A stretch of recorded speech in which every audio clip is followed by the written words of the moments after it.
There is a lot of concern among Americans right now that nobody knows what comes next. I mean, you just laid out the possibilities, but it can go either way at any step along the way. And we saw with Iraq what happens when you remove a dictator. Maduro definitely was a dictator.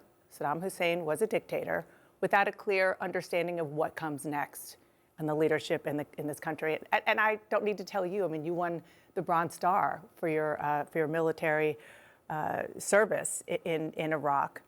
A number of your fellow combat veterans there, Senator Gallego, Congressman Jason Crow, Congressman Jake Auchincloss, they are saying that they're deeply worried about the U.S. repeating the mistakes in Iraq with Venezuela. Well, I think the analogy to the Iraq War is flawed. Latin America is not the Middle East. Venezuela is an ethnically... Some say Venezuela is more complicated. Well, no, it's an ethnically, religiously, culturally homogenous country. It does have a long history of stability and prosperity and working with America for decades before Hugo Chavez and Nicolas Maduro run the country.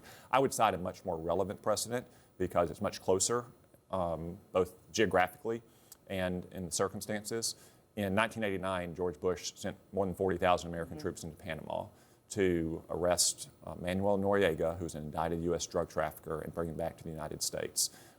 Ever since, Panama has had a pro-American government. We worked with them closely. They've been working with the Trump administration to minimize Chinese influence around the Panama Canal. I think that's a much closer analog. That was a successful operation. I believe in the long run, this will be too.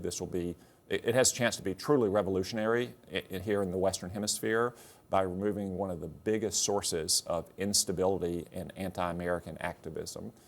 So I just want to say once again that it's such a great day that Nicolas Maduro has been removed, just like it was when Manuel Noriega was removed from power in 1989.